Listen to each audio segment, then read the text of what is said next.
always loved telling the truth. When I asked her if she thought I was pretty, she looked right at me and said, "Honestly, Mom, you are the ugliest mom at my whole preschool." When my mother-in-law pointed her finger in my face and called me a wasteful spender for buying her an expensive backpack, I asked my daughter how that made her feel. She smiled and said, "Honestly, I was pretty happy watching you get yelled at." My husband once joked with her, asking if she would take care of me when I got old. She scoffed, "I am not taking care of her. When she gets old, she should just hurry up and be put 6 feet under." My heart went completely cold, but her eyes curved into happy little crescents. I am just telling the truth. Later on, a detective came to our house doing a routine neighborhood canvass and asked my daughter a few standard questions. Once again, my daughter told the truth, but this time it was a truth she would regret for the rest of her life. The detective knocked on our door to update the local residential registry. My 7-year-old daughter Brenda blinked her big eyes and asked, "Why do you have to write our names down?" The detective gently patted her head. "It helps keep the neighborhood safe, and it helps us make sure bad people do not kidnap little kids." Brenda nodded, her face suddenly lighting up with an exaggerated look of realization. "Oh, I get it. You want to catch kidnappers? Well, isn't my mom one of those? She told me out of her own mouth yesterday that she kidnapped me." The smile froze completely on the detective's face. I stared at my daughter in absolute shock. Seeing the sly, calculating gleam in her eyes, my brain started to buzz. Brenda had a habit of saying honest things specifically designed to humiliate me and cause me pain. Just yesterday, I refused to let her eat too much junk food before dinner. She threw a fit, calling me an evil mother and screaming that she didn't want to be my daughter anymore. I was exhausted and furious, so I snapped back, "You're right. You aren't my daughter. I kidnapped you." At the time, she argued back saying she didn't believe me. I never imagined she would take a sarcastic comment she didn't even believe, package it as the truth,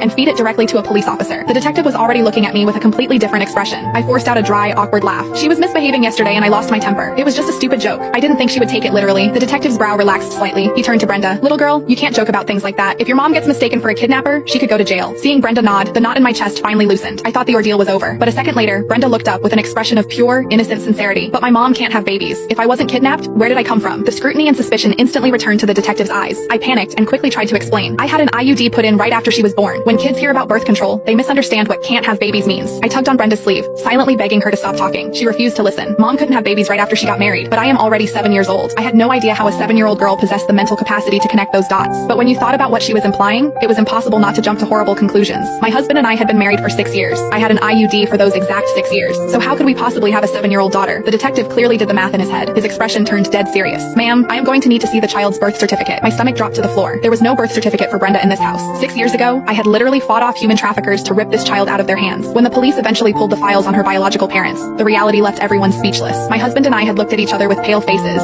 sharing the exact same thought. If we sent this poor baby back to her biological family, living with them would be a fate worse than death. We simply couldn't bear it. So we went through the system, adopted her, and raised her to this day. Brenda probably thought my angry comment yesterday was just a cruel joke, but she had no idea that the joke was actually the truth. The only reason we never told her was that we didn't want her to feel like an outsider in her own home. But now, if I didn't confess, this detective might actually put me in handcuffs. Just as I opened my mouth to explain the adoption, Brenda suddenly shrieked in mock excitement. "Oh, I remember now. Mom got pregnant out of wedlock. She had me before she got married. When the grown-ups talk about women being loose, this is what they mean, right?" I stood frozen in place. If things were really the way she was describing them, I would have wanted the floor to open up and swallow me out of shame. But my silence in that moment wasn't born of embarrassment. It was born of a chilling,